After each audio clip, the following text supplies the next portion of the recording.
Sebuah film yang diambil dari peristiwa sejarah nyata negara Jepang pada zaman Edo. Ya, tepatnya era Keshogunan Tokugawa. Namun kali ini cicitnya Ieyasu Tokugawa lah yang sedang menduduki tahta keshogunan, yaitu Tsunayoshi Tokugawa, shogun kelima Tokugawa. Yang mana sebelumnya shogun keempat adalah kakaknya sendiri yang bernama Itsuna Tokugawa.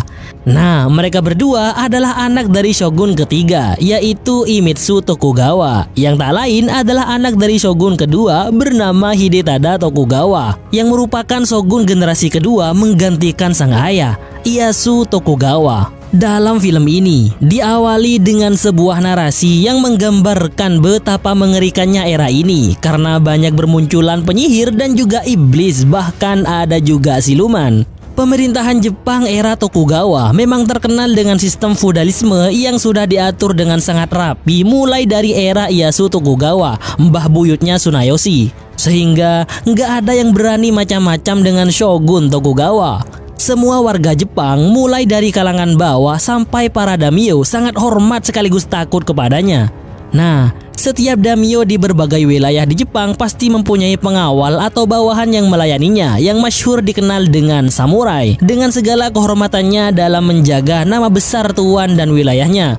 Di mana nantinya para samurai yang tidak bisa menjaga kehormatan tuannya dan bahkan sampai kehilangan tuannya alias tidak lagi mempunyai majikan, maka samurai tersebut akan menjadi ronin, yang berarti samurai tanpa tuan. Dan inilah kisah 47 ronin.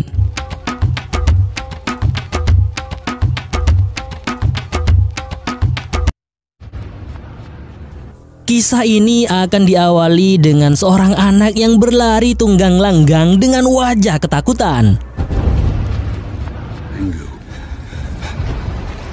Anak tersebut diklaim telah dibesarkan oleh Tengu, semacam makhluk yang memiliki kekuatan spiritual dan sihir. Dengan luka goresan di kepalanya, anak tersebut nggak sadarkan diri hingga ditemukan oleh sekelompok samurai yang sedang berburu.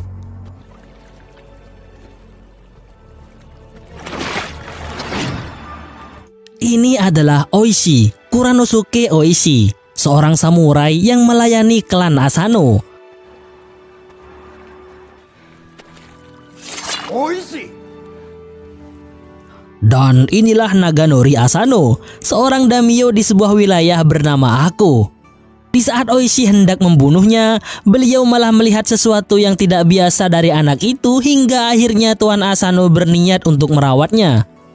Diketahui anak tersebut bernama Kai, dan mulai saat ini dia menjadi bagian dari wilayah Ako. Bahkan putri Tuan Asano yang bernama Mika selalu bermain bersamanya hingga kedekatan mereka berdua menjadi ajang adu rasa yang tak biasa.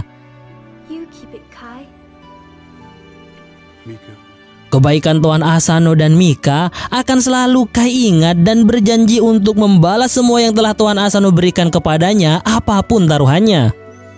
Beberapa tahun pun berlalu, dan kini Kai menjelma menjadi seorang pria yang gagah dan soke. Bersama Oishi dan beberapa samurai pelayan Tuan Asano yang lain, Kai melakukan acara perburuan di sebuah hutan, di mana mereka semua mengincar seekor makhluk buas yang sering meresahkan. Suara burung-burung berkicauan saling bersautan. Saat itulah tiba-tiba muncul makhluk aneh.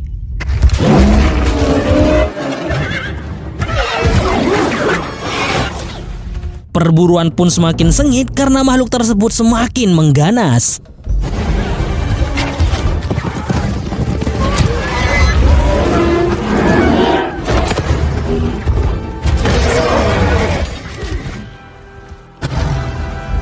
Melihat salah seorang samurai dalam keadaan terpojok dan akan segera diterkam oleh sang makhluk mengerikan itu, Kai dengan cepat beraksi dengan kemampuannya yang luar biasa.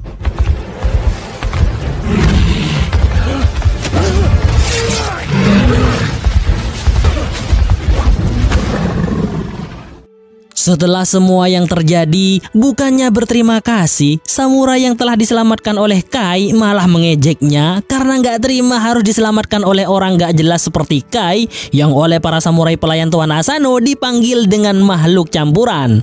Ya, Kai selalu dipanggil makhluk campuran karena bukan keturunan Jepang asli dan nggak jelas asal-usulnya. Samurai yang bernama Yasuno itu merasa hina dan bahkan lebih baik mati dibunuh hewan buas tadi daripada diselamatkan oleh Kai. Sombong amat nih orang. Beberapa saat kemudian, Tuan Asano datang dan yang paling menyakitkan hati adalah saat Yasuno dianggap sebagai orang yang telah mengalahkan hewan aneh dan buas itu. Aku, Ozia Groutfield. Setelah Oishi menebas tanduk hewan tersebut, ada sedikit keanehan saat dia melihat tangan Kai yang berlumuran darah. Tapi meski begitu, rasa tidak sukanya kepada Kai membuatnya tetap berlalu bersama Tuan Asano dan yang lainnya. Well done. Sesaat Kai melihat seekor rubah putih mencurigakan dengan bola mata yang berbeda warna. Apakah kejadian ini ada hubungannya dengan rubah mungil itu? Berpindah ke lain tempat, tepat di sebuah provinsi bernama Nagato, terdapat seorang pejabat tinggi bernama Yoshinaka Kira. Dia ini adalah seorang koke, sebuah jabatan turun-temurun yang diduduki oleh kebanyakan keluarga kaisar. Namun meskipun Kira menduduki wilayah Nagato, bukan berarti dia menjadi penguasa Nagato. Karena tugasnya adalah menjadi kepanjangan tangan shogun kepada kaisar. Dan kebetulan dia ditempatkan di Nagato oleh shogun, yang sewaktu-waktu bisa berubah. Karena pada dasarnya, seorang koke tidak memiliki wilayah tertentu. Bahkan dalam struktur, koke ini masih di bawah daimyo.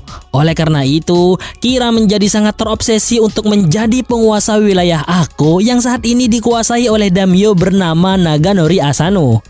Lalu di tempat ini baru diketahui bahwa ternyata rubah putih yang mondar-mandir di hutan adalah siluman yang bisa menjelma menjadi wanita. Yes. Rupanya hewan buas yang telah dibunuh oleh Kai merupakan hewan jadi-jadian yang ditujukan untuk membunuh Tuan Asano, dan si siluman rubah inilah yang menjadi pengawasnya. Di sisi lain, tepatnya di kediaman Asano di Ako, sesaat sebelum Tuan Asano dan anak buahnya masuk ke istana, seorang pemuda bernama Chikara Oishi yang tak lain adalah anak dari Oishi menyampaikan kabar berita tentang penaklukan hewan aneh yang meresahkan kepada seorang gadis cantik yang tak lain adalah Mika. Ya, Mika putri Tuan Asano. Mendengar ayah tercintanya sudah berada di depan gerbang istana, dia pun cepat-cepat bergegas untuk menyambutnya. Sebenarnya yang paling dinanti Mika selain ayahnya adalah Kai, dan kebingungannya saat letolian sangat dipahami oleh sang ayah. Who are you looking for? Di sisi lain, penaklukan hewan buas yang sebenarnya dilakukan oleh Kai membuat Yasuno yang sudah dianggap sebagai penakluknya agak berat hati dan sedikit malu. Bisa dilihat dari raut wajahnya. Klan Asano saat ini sedang mempersiapkan acara penyambutan shogun dan beberapa pejabat penting yang akan menjadi tamu kehormatan di istana Ako dalam sebuah acara turnamen sebagai hiburan bagi shogun. Malam pun tiba. Beberapa waktu sebelum kedatangan shogun, Mika dikejutkan oleh sebuah kabar tentang kedatangan Kai, pujaan hatinya. Hingga dia pun bergegas menemuinya di sebuah gubuk yang tak jauh dari istana. Mika yang sangat mencintai Kai sangat miris melihat Kai yang selalu dikucilkan oleh samurai yang lain. Bahkan Mika juga tahu bahwa sebenarnya yang telah mengalahkan hewan buas di hutan adalah Kai, bukan Yasuno. Apapun itu, Kai tetap menerimanya dengan lapang dada.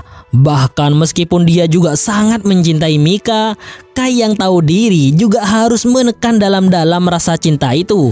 Karena dia merasa tidak pantas bersanding dengan tuan putri nan cantik jelita itu dengan statusnya sebagai orang buangan. Dengan perasaan sedih campur duka lara hati, Mika pergi meninggalkan Kai seorang diri dalam lamunan sepi.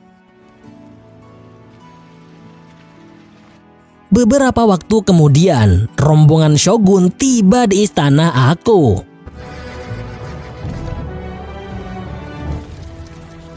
His Highness Shogun Tokugawa.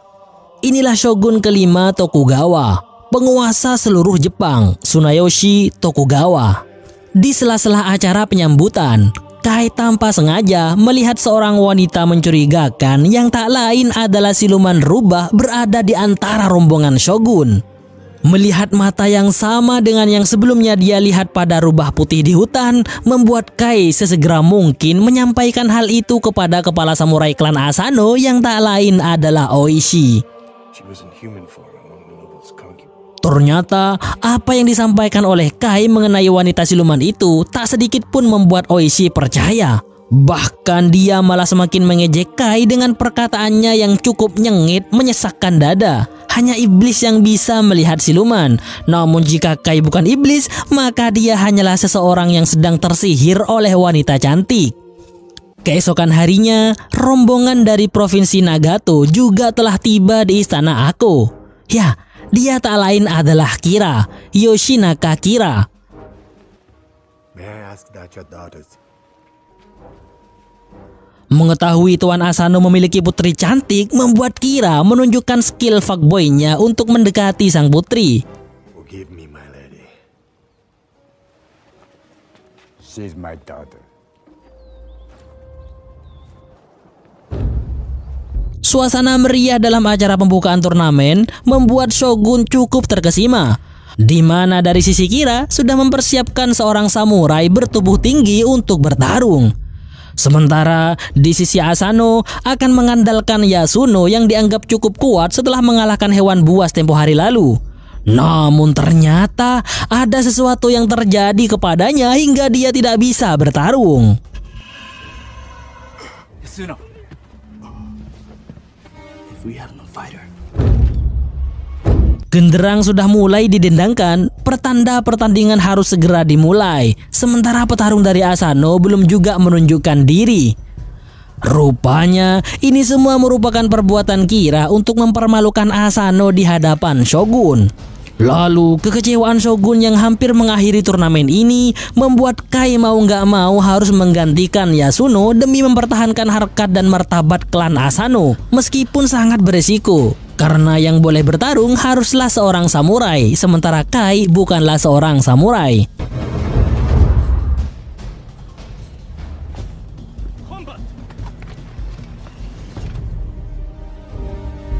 Dalam suasana tegang penuh penasaran, pertarungan pun dimulai.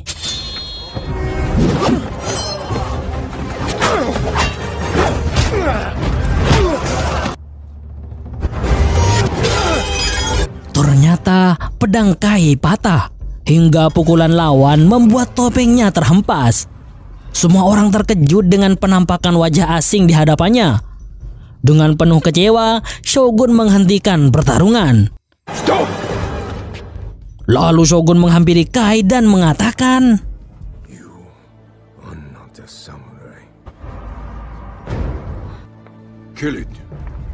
Dengan spontan Mika berusaha menghentikan samurai yang akan menebas Kai.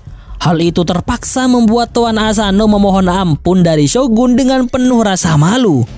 Melihat seorang daimyo terhormat membuang rasa malu di hadapan banyak orang, membuat Shogun mengganti hukuman Kai, yaitu dipukul oleh para samurai.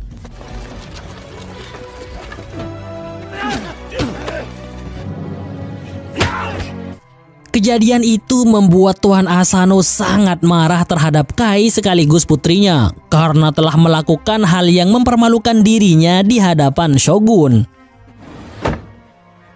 Nah, pada malam harinya, Kira yang mengetahui pikiran Tuan Asano sedang dalam keadaan galau mulai menyusun rencana busuk untuk semakin membuatnya terpojok sehingga dia bisa mengambil alih wilayah Ako.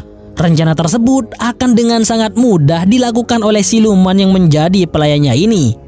Ya, mantra sihirnya mulai dikomat-kamitkan hingga keluarlah sesuatu dalam diri Kira, di mana sesuatu itu tak lain adalah rasa benci dan dengki yang ada pada Kira yang saat ini diwujudkan dengan seekor laba-laba aneh mengerikan. Kemudian wanita jahat itu masuk ke kamar Tuan Asano dan dengan gemulai meletakkan laba-laba aneh itu ke muka beliau. Sesaat setelah laba-laba itu lenyap dalam senyap, seketika itu juga Tuan Asano bangun tanpa sebab. Seperti mendengar suara teriakan Mika, Tuan Asano segera mencari arah suara itu berasal. Lalu dia melihat sang putri tercinta sedang dalam posisi akan dimantap-mantap oleh Kira hingga membuatnya langsung menghunuskan pedangnya. Akan tetapi suasana tiba-tiba menjadi berubah.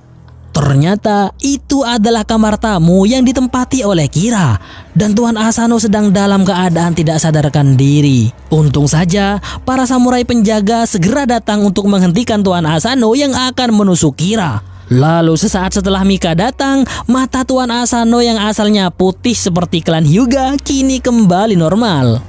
Bagaikan orang linglung, Tuan Asano sungguh kebingungan, gak tahu apa yang sebenarnya terjadi.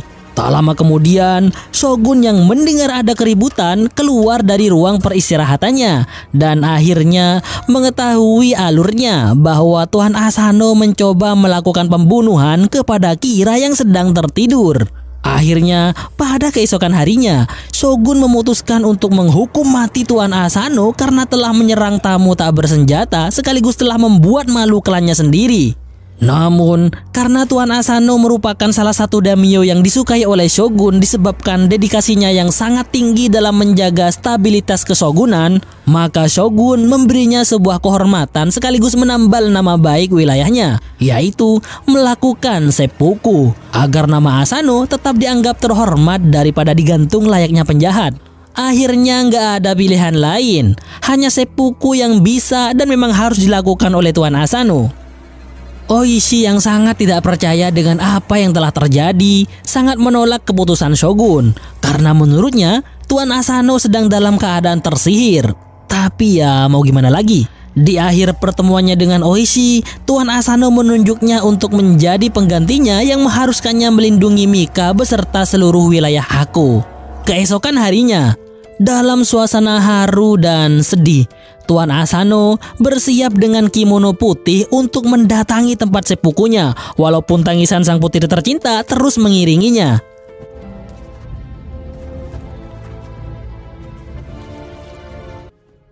Dengan pedang kecil di tangannya, sang daimyo penguasa wilayah Aku akan menjalankan sebuah tradisi samurai yang akan membuatnya berpindah ke alam lain, didampingi oleh Oishi sebagai Kaishakunin yang bersiap memenggal kepalanya.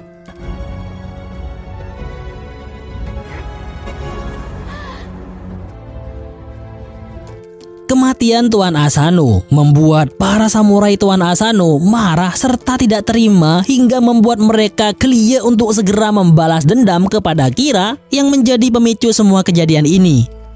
Di sisi lain, sang putri yang tak henti-henti menangis malah diberi racun oleh para pelayan agar segera menyusul sang ayah. Duhlah payahongku.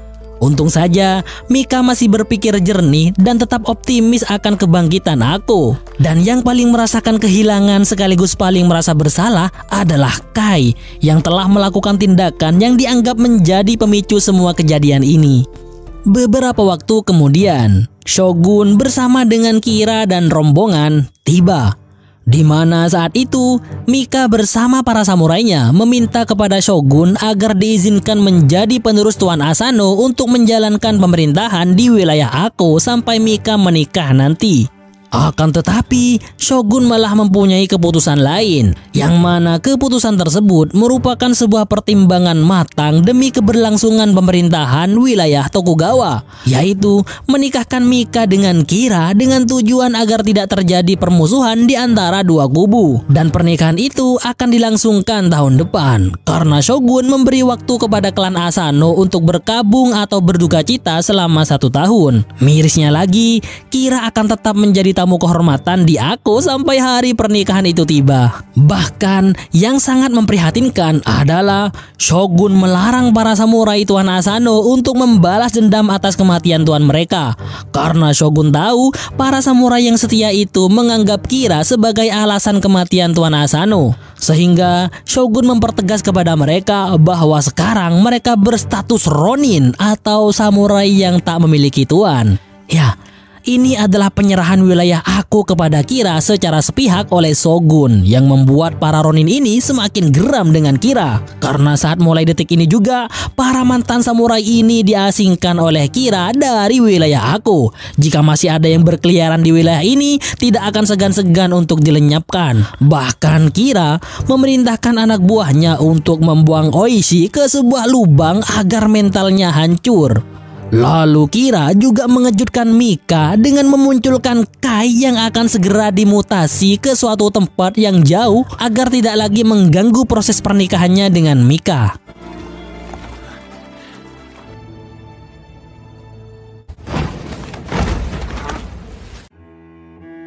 Satu tahun pun berlalu. Suasana aku menjadi suram, tidak seperti tahun-tahun sebelumnya. Dan saat ini, Oishi dikeluarkan dari lubang setelah 1 tahun berselimut tanah dalam kehambaan. Kemudian, sesaat setelah ditinggalkan oleh prajurit Kira, dia disambut oleh putra dan istrinya. The whole world believe you've... Dengan hati yang remuk, Oishi masih berusaha menguatkan diri dengan bertanya kepada Chikara, anaknya, tentang keadaan aku saat ini, tentang anak buahnya, dan juga putri Asano. Di mana ternyata semua samurai Tuan Asano yang sudah menjadi Ronin semuanya pergi meninggalkan aku. Sedangkan Mika dibawa oleh Kira ke istananya sebab akan segera melangsungkan pernikahan dalam beberapa waktu, karena masa berkabungnya sudah hampir selesai.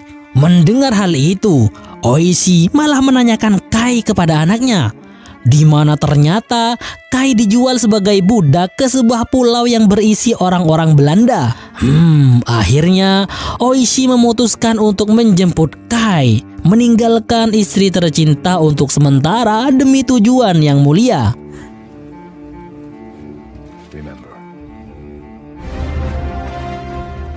Sesampainya di pulau Belanda, Kai diperlihatkan pada sebuah pertarungan brutal.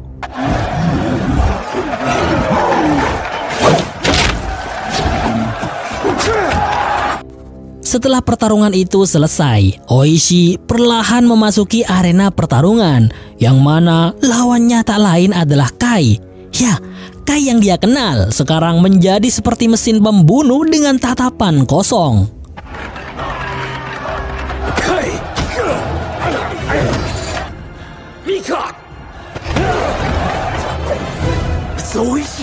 Dalam beberapa celah, Oishi memberitahunya bahwa Mika akan segera menikah dengan orang yang menyebabkan Tuan Asano meninggal. Akan tetapi, dia terus menyerang hingga tiba-tiba dan tanpa disangka, dengan cepat Kai membelot dan kabur secepat mungkin dari tempat itu bersama Oishi. Rupanya, Kai yang sudah menjadi budak tidak mudah juga untuk keluar dengan santai dari tempat ini.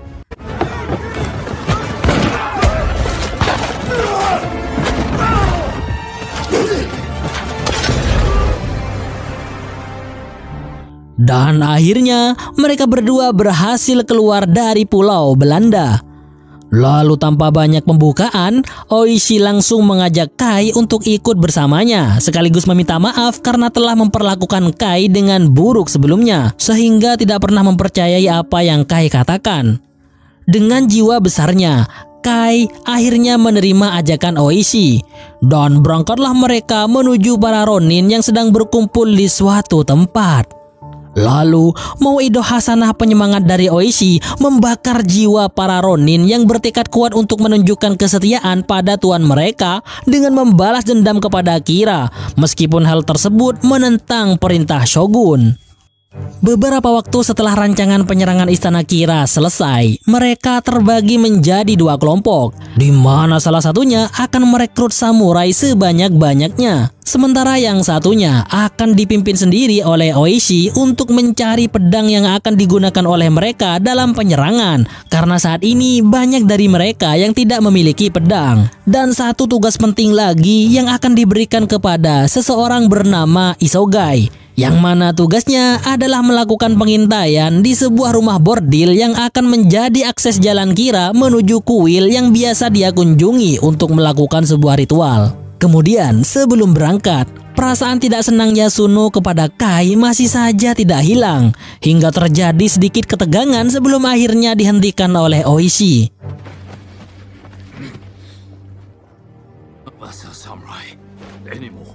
Akhirnya, sampailah rombongan Oishi ke sebuah desa bernama Uetsu, tempat para pembuat pedang terbaik yang mereka tahu. Akan tetapi, hanya kesunyian dan kesepian yang mereka temukan. Ternyata, tempat itu sudah diambil alih oleh prajurit Kira. Untuk mencegah keributan, Oishi berpura-pura sebagai petani. Namun saat salah seorang prajurit memegang tangan Chikara, barulah dia tahu bahwa tangan kayak gini bukanlah tangan seorang petani. Tanpa banyak mikir, dengan cepat Kai memulai penyerangan.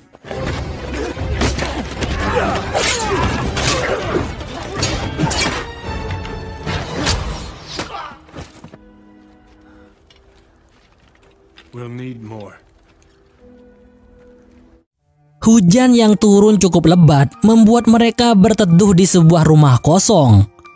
Melihat Oishi yang sedikit putus asa karena belum juga menemukan pedang, membuat Kai menawarkan sebuah penawaran yang cukup menantang, yaitu pergi ke hutan Tengu, tempat Kai dirawat oleh para makhluk misterius yang dianggap iblis oleh orang-orang. Disinilah Kai menceritakan sedikit kisah masa lalunya saat dia masih berada di hutan tersebut, di mana makhluk-makhluk itu merupakan sesosok lain dengan kekuatan ajaib yang menganggap hidup ini adalah kematian. Ya, intinya seperti aliran yang hanya bisa dipahami oleh orang-orang tertentu. Melihat keseriusan Kai, Oishi pun sepakat untuk pergi ke sana. Di sisi lain, Kira yang sedang berlatih dengan kasar mendapat kabar bahwa Kai telah kabur dari pulau Belanda, dibawa oleh seorang samurai yang tak lain adalah Oishi. Hal itu membuatnya murka dan segera memerintahkan wanita siluman agar segera membunuh Oishi. Rencana siluman ini ternyata lebih mengerikan dari apa yang mungkin dibayangkan Kira. Dia yang mempunyai kekuatan sihir gelap mengetahui bahwa ada salah seorang samurai yang sedang melakukan pengintaian di rumah mantap-mantap yang tak lain adalah Isogai. What is your name? Dengan pesona landainya, dia mendekati Isogai yang sedang menggali informasi seputar Kira. Ilmu pengasihan ala-ala siluman rubah berhasil menghipnotis Isogai hingga membuatnya tersepona dan terjadilah kisah selanjutnya. Sementara itu, Kai bersama para Ronin akhirnya sampai di hutan Tengu, tempat yang penuh aura mistis berselimutkan kabut roh orang tua lemah dan juga anak kecil buangan, membuat para Ronin bergidik sekaligus penasaran. Setelah sampai di tempat tujuan, ternyata hanya Oishi yang diajak masuk oleh Kai, membuat Yasuno mempunyai prasangka buruk terhadap Kai. I'm going after him. Saat memasuki tempat itu, Kai sangat mewanti-wanti Oishi agar jangan menarik pedangnya apapun yang terjadi. Lalu terlihat beberapa makhluk berpakaian biksu sedang bersujud tanpa bergerak sedikit pun, membuat Oishi tercengang penuh keheranan. Disinilah Oishi akan ditinggal sementara, karena Kai akan masuk sendirian menemui penguasa tempat ini, sekaligus yang telah merawat Kai saat masih kecil.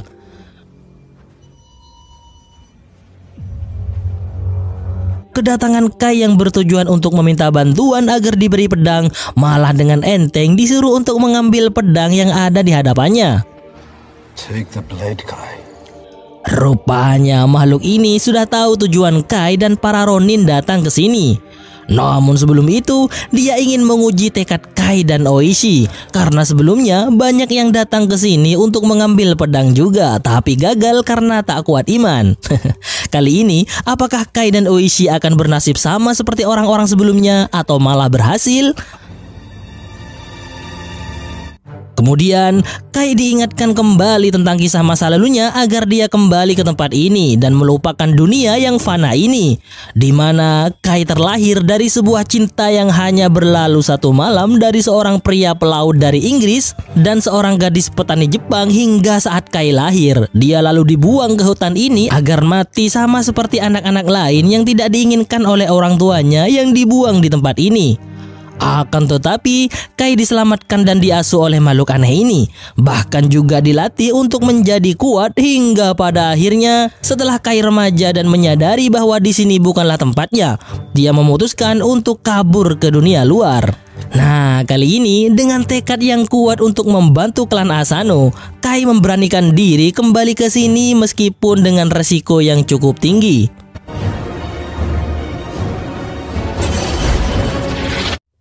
Di saat yang sama, Yasuno dan yang lainnya malah masuk ke dalam hingga para makhluk yang bersujud itu mulai melakukan pergerakan.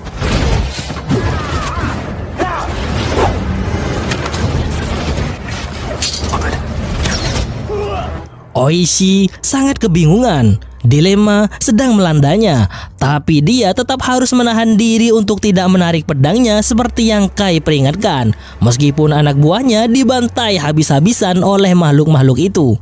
Draw your sword.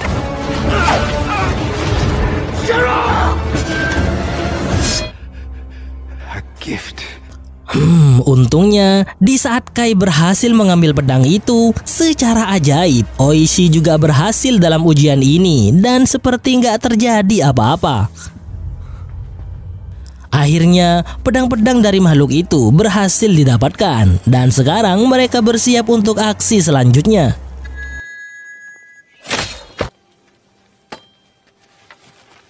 Mine is broken.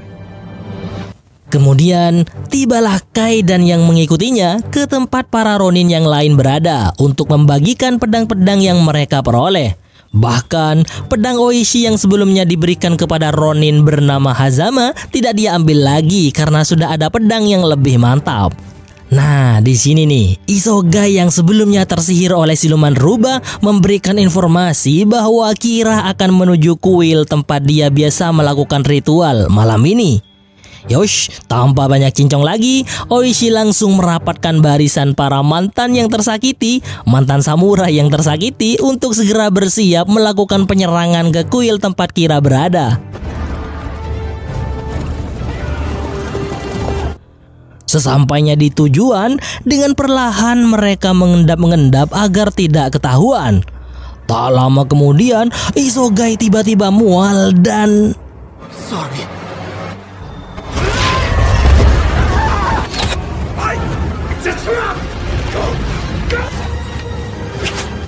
Ya, ini adalah jebakan yang dibuat oleh siluman rubah.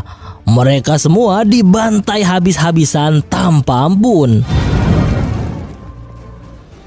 Pedang Oishi ditemukan oleh siluman rubah, mengira Oishi sudah mati. Padahal pedang tersebut sudah diberikan kepada Hazama yang tak lain adalah Ronin yang mati saat itu. Setelah itu, dia langsung memberikan pedang tersebut kepada Kira hingga membuatnya bahagia karena mengira Oishi dan puluhan Ronin yang bersamanya sudah tewas. Bahkan kabar itu juga disampaikan kepada Mika, seolah-olah Mika lah yang menjadi penyebab semua Ronin itu mati. Good night. Sementara itu, di sisi lain, seorang Ronin gendut bernama Basho yang selalu menampakkan wajah konyol dan lucunya harus meregang nyawa atas kejadian sebelumnya karena luka yang cukup serius. Hal itu membuat Oishi merasa bersalah sebab kenapa tidak dari dulu melakukan tindakan meskipun nanti akan mati. Setidaknya matinya dalam keadaan terhormat. Dan sekarang karena lumayan lama amarah itu terpendam, malah semakin sulit untuk melepasnya. Tapi Kai yang menghampirinya terus memberikan semangat agar niat untuk mengambil kembali kehormatan klan Asano terus berkobar. Nah, pada keesokan harinya, Kai melihat rombongan orang-orang yang akan mengisi acara pertunjukan di Istana Kira dalam pesta pernikahannya dengan Mika. Akhirnya, di saat galau melanda karena seperti sudah tidak ada lagi celah untuk bisa mendekati Kira, Kai dan Oishi mempunyai sebuah rencana jitu dan mantap. We saw you performing in Akko. We need your help. Lord Asano's men. Sesaat setelah rencana kerjasama dengan para rombongan pertunjukan itu, ada sebuah keharuan dan momen indah saat Yasuno meminta maaf kepada Kai karena selama ini dia selalu membencinya. Bahkan penghargaan yang dulu seharusnya diberikan kepada Kai malah didapatkan oleh Yasuno. Dan sekarang sebagai gantinya, dia memberikan pedang milik Basho sebagai rasa hormat sekaligus penghargaan kepada Kai. Setelah itu, sebelum melakukan rencana besarnya, Oishi mengumpulkan para Ronin yang selamat dari pembantaian di kuil sebelumnya. Pidato yang sangat berapi-api dari Oishi membuat para Ronin semakin panas untuk segera mengakhiri penghinaan ini. Ya, seorang samurai yang menjadi Ronin karena kematian tuannya dengan alasan yang tidak wajar merupakan sebuah penghinaan yang amat sangat dalam. Oleh karena itu, mereka harus kembali mendapatkan kehormatan mereka sebagai samurai sekaligus membalas dendam atas tuan mereka. Dan mereka sudah sangat siap dengan hukuman dari shogun. Satu persatu para Ronin itu menulis nama mereka dan dikuatkan dengan stempel darah dari jari mereka masing-masing agar nantinya dunia tahu apa yang mereka lakukan, sehingga anak-anak mereka kelak akan merasakan sebuah kebanggaan saat menyebut nama ayah mereka. Bahkan Kai yang sebenarnya bukanlah seorang samurai juga akan ikut andil sebagai bagian dari mereka. Akhirnya, jumlah mereka saat ini tersisa 47 orang dengan sorot mata tajam penuh keberanian. Malam hari tanggal 14 Desember tahun 1702 merupakan malam penuh ketegangan. Di saat acara pernikahan akan segera dimulai, saat itulah para Ronin yang menyamar sebagai rombongan pertunjukan mulai memasuki Istana Kira tanpa kecurigaan sedikit pun.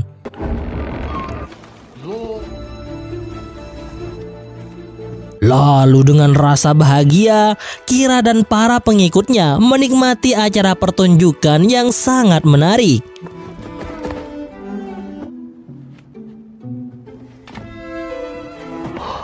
Namun di balik layar, secara diam-diam para Ronin melumpuhkan satu persatu prajurit penjaga Kira dengan senyap dan teratur.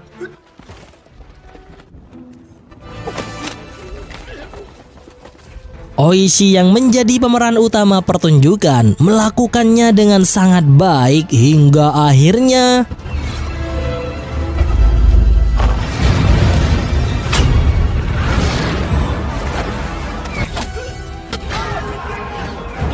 suasana tiba-tiba menjadi rusuh dan pertempuran pun tidak lagi bisa dihindari.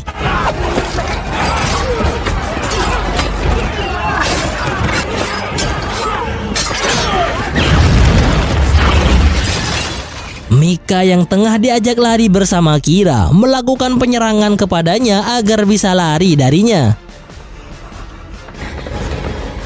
Lalu akhirnya dia pun bertemu dengan Kai, kekasih hatinya.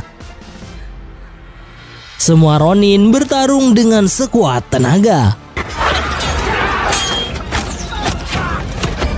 Sementara itu, Oishi seorang diri mencari keberadaan Kira. Karena dengan tangannya sendirilah dia harus mengalahkan Kira sebagai kepala samurai Tuan Asano.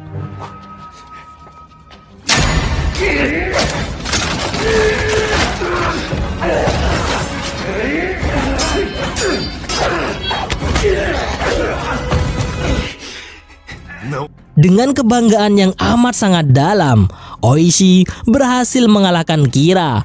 Dan pada akhirnya, Kira harus menerima sebuah kenyataan bahwa kelicikan serta kejahatannya harus dipertanggungjawabkan. Dan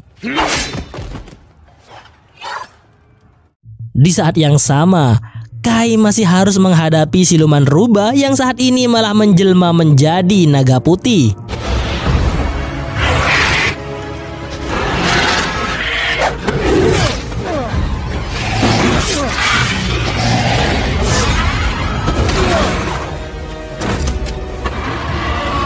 Dengan pedang dari hutan Tengu, Kai berhasil mengalahkan siluman itu.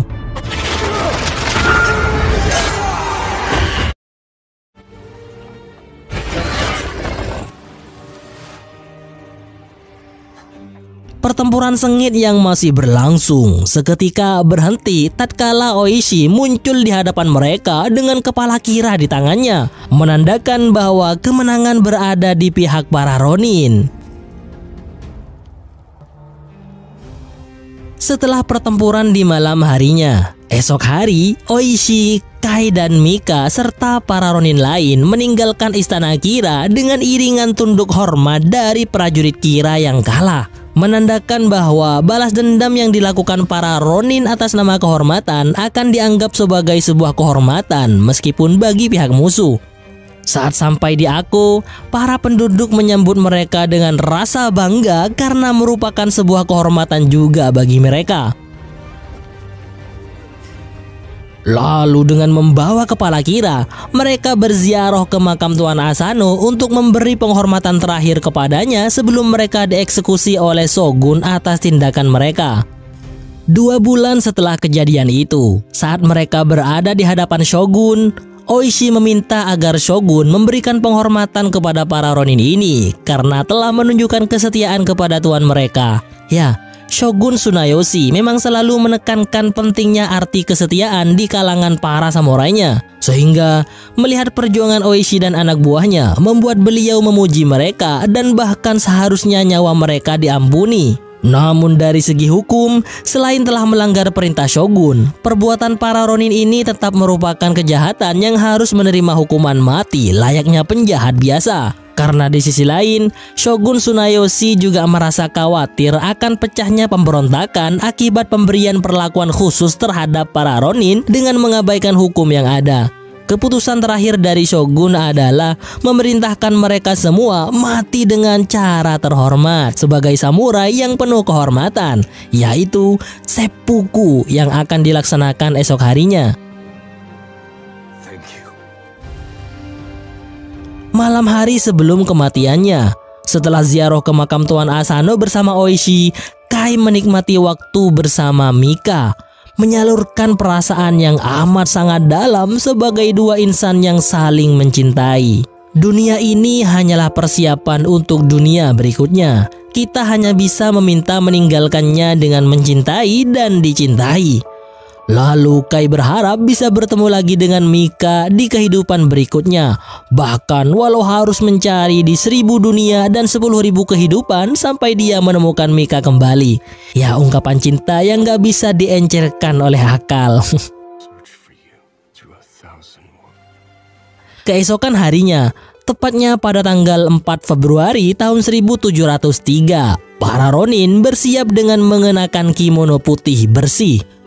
Sebelum melakukan seppuku, Shogun terlebih dahulu memanggil Chikara, putra Oishi, dan membebaskannya dari melakukan seppuku karena oleh Shogun dia akan ditugaskan untuk mengabdikan dirinya untuk Ako. Setelah itu, para Ronin akhirnya melakukan seppuku.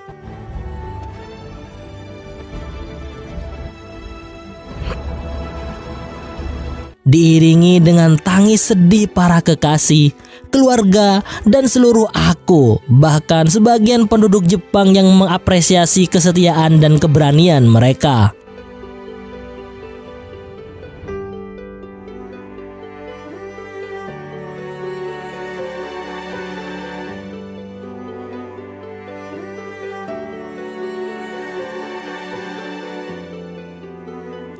Terima kasih sudah menonton video ini sampai akhir. Semoga bermanfaat dan tentunya menghibur. Mohon maaf jika banyak salah khilaf dari kami dan sampai jumpa di video ulasan film menarik lainnya dari channel ini.